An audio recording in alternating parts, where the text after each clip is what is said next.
Tonight, I'm at Fantastic Fest to see Terrifier 2. I actually only watched the original Terrifier just a couple days ago, so I'm late to the conversation about it. Thought Art the Killer was a fun enough, interesting little new addition to the slasher genre. The movie certainly makes an impact, but, pretty bare bones and simple when it comes to the plot and mythology.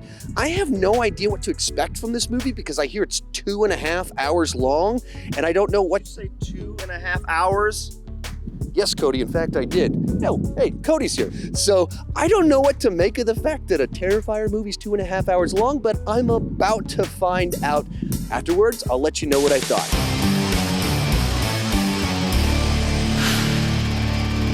Hi, my name is Sean, and I love to talk about movies and TV way too much. With that in mind, go ahead and join me down below in the comments section.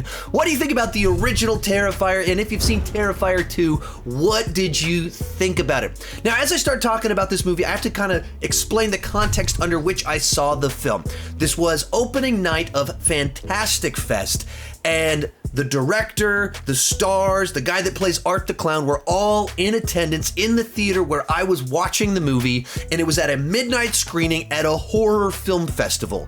Everyone in that theater at midnight can't wait to see Terrifier 2. This is about as fun and exciting of a context as you can have to watch a movie like this. And then once the movie was over with, the cast was up front and they were having this very rowdy Q&A going on. And then we went into the lobby and I'm standing next to Jericho, who's in the movie, and he's taking selfies with people. The whole cast and crew right there. I mean, I was literally discussing the film with Chris Stuckman in the hallway right after watching it. That's the best way to watch a movie. And so that kind of energy of seeing the film kind of can seep into the experience, can kind of shape your thoughts on the film.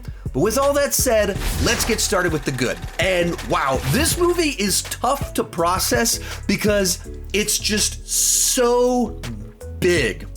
As we were driving home, I was talking to my buddy Cody Leach, and he said, if there's one word to describe this film, it's excessive. And that's the movie's charm. That's the movie's biggest fault. That's what this one is. It's just more of everything. The reported budget for the first Terrifier was $35,000. And I don't know how you make that movie for only $35,000, but they did. So you think if the first one had a bare bones plot, bare bones character, bare bones number of locations they're shooting at with only $35,000, the second one crowdfunded and raised $250,000, which is still a very small budget for a movie of this scope and size, but it's also dramatically more money than the original film. And the director was like, all right, I'm gonna do all the stuff that I want to do. The runtime for this movie is 2 hours and 18 minutes. So if you didn't like the first one because there wasn't enough plot, this movie adds in a ton more plot, a ton more mythology, ton more kind of character work. There's just more of everything. It's just like a guy having fun playing in the horror genre. Of course, when you're talking about a Terrifier film, you have to talk about Art the Clown, and there's more of all the stuff you like about Art the Clown. This psychopath that is still weirdly charming and endearing. And he just makes all these funny faces while he's preparing to kill someone. And he's so amused by all the horrifying things that he's doing. You get more of that, except it's kind of expanded him and kind of what's going on with him. There's like a sidekick of sorts in the film, and both of them super fun to watch on screen while also terrifying at the same time. Other thing you want from a Terrifier film is unbelievable, brutal, excessive gore. And you absolutely get that with this film, as you can imagine. And all of these kind of in-your-face, grotesque kills, you get more of it. There was definitely one in this film that I was looking away. I was like, okay, I reached my line. I've been eating popcorn the last 15 minutes. I better stop looking at the screen. And so I was looking away, and without saying too much, it takes place in a bedroom. Once you see the movie, That's the one people are going to be talking about with this film. The previous one, the girl hanging upside down with the jigsaw, and this one, the bedroom kill. People will be talking about it, and whew, it was brutal. And of course, because it is a low budget film, there's no CGI on display here. This is just good old fashioned practical nasty kills, and that's all the limitations of practical, but I love to kind of just see that stuff where you're trying to figure out how they pulled it off. Very cool to see practical once again. Other nice thing in here is if the first movie was trying to give us a new horror icon with Art the Clown, this one is giving us a new final girl icon. And with the same subtlety that the original one handled the gore, this one handles its final girl. And I mean that in a very positive sense. That is a very good thing, where he just kind of builds out this mythology surrounding the character, just the way she looks, the context under which it makes sense that she's dressed the way that she's dressed throughout the runtime of the film. And they have kind of all of this stuff kind of built around her character and her family history and origins, building to this kind of epic showdown with Art the Clown that goes for like the last 45 minutes of the film, where it shows her both developing, growing, working through things. She's actually a character, and you care about her, and she's one that's gonna leave a mark. People are gonna remember, people will probably be talking about her, and that's what the director said in the Q&A he wanted to do. If the first one really gave us this fun new killer, this one, we wanted to give him a worthy foe that's exciting, and that's what this movie does. And I said this at the beginning, but the movie does have a 2-hour and 18-minute runtime, which we'll talk about later in this review as well. But that means there's actually a story here, things taking place, where this time we're following the protagonist and her family. There is a clear lead character to the film, and following her throughout a day. It has like allusions almost a little bit to Halloween in a sense, with the way some of the kind of the trippy early parts of the movie work. Plays a little bit like a Nightmare on Elm Street, or maybe in Dream Warriors, with kind of the way the story plays out.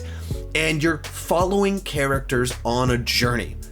One of the big criticisms of the first one, it was just so bare bones, but here it's like very much so. It's like the director heard those criticisms and went, all right, let's pendulum swing the other way. If the characters are paper thin in the original one, if the plot was nothing, let's go pendulum swing the other side and really kind of flesh it out and give you so much more on all of this different stuff. And maybe the biggest compliment that I can give this film, as someone that I watched the first Terrifier for the first time 2 days before I watched the second one.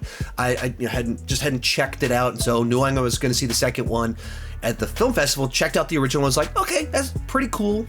Simple, low budget. Yeah, I can respect it for what it is. Art the Clown, cool character.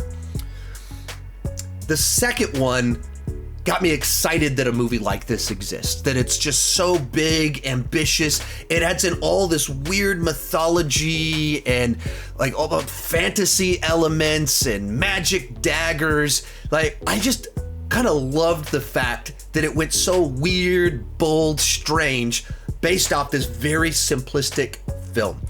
It's the sort of thing like I would want to do with a sequel to a movie. That was kind of my thought. Like, I just like it when movies do this sort of thing, and it got me just excited about the movie for that reason. As someone that literally, I'm brand new to this franchise this week, and I was like, man, I love the stuff that they did with this movie.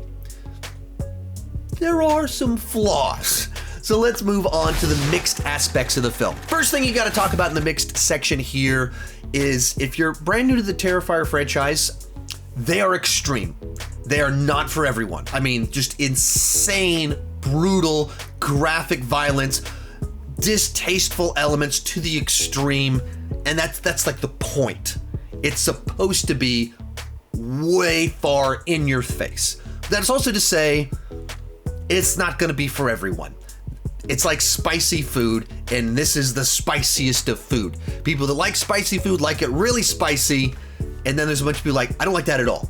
this movie is just not going to be for the vast majority of people because it's so extreme.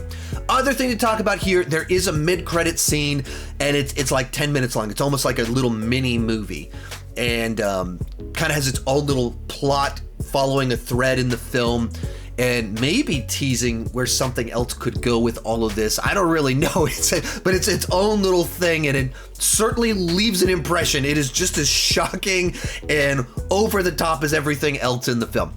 From there, let's move on to the bad. When it comes to the negatives, the biggest issue with this film were all of the unanswered questions. And if you've seen the first movie, you know it kind of ends and raises some questions as to, like, is he supernatural? Is he human? What's kind of going on there? And this movie raises way more questions about a magic dagger, about certain dreams that people had, about this family that are the protagonists and how they kind of tie into it. And it's even major plot points in the film about why they need to be at a specific place at a specific time on a specific night. They're plot points, they're questions that the movie has the characters pondering and has the audience going, okay, yeah, what's going on with that?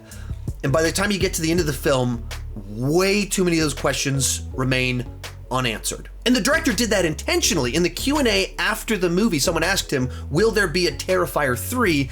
And he said, well, you know, there's a lot of unanswered questions, and then he said this. Yeah, so there will definitely be a part 3. Yeah, there's a lot more. We're just building the world right now. Yeah. The second coming of art. And I totally get leaving certain plot threads open, leaving room for a sequel and somewhere else to go. But in the case of this movie, it just left you feeling unsatisfied because the movie made you ask questions and wait for the answers, and then it doesn't give them, and it doesn't really even give you the thread for where it would go next. It doesn't even tease where the answer is at. And I just don't think that's the right way to structure a movie. The other big thing with this movie is that it is 2 hours and 18 minutes long. There's more of everything. There's probably too much of everything. That's kind of the point. That's kind of the charm. But it is more than needed to be there. The whole movie, the whole process needed an outside editor. When he was writing the script, he just needed to tell him, like, you need to pick one of those. Like I mentioned, the big showdown at the end is like 45 minutes long, and there's like a section where it's like Terrifier kind of does the same thing to the same people multiple times in a row. But it's like the director, like, I want to see him do this, I want to see him do this, and I want to see him do this. And instead of picking the best one and making it the most interesting version, it has like all 3 of them in a row. And so that could have been trimmed in the writing, it could have been trimmed in the editing. And so it just kind of felt like it all kind of got expanded. There's little character moments all along the way, little jokes, little bits, sequences that are like fun, but they just keep going on and on. You go, all of this could have been tighter. Even with how ambitious the story is, if this was released by a major studio, it probably would have been 20-25 minutes shorter. And this feels like the robust director's cut that's released on Blu-ray, not the one that normally gets released in theaters. And so it's just a lot of everything in there. That means the characters are more fleshed out. There is more plot, there is more gore and violence. There's more of everything, for better or for worse. In the end, for me, Terrifier 2 is just as brutal and bold as the original film, except with a more fleshed out story, more mythology, and much better characters. There's probably too much of everything.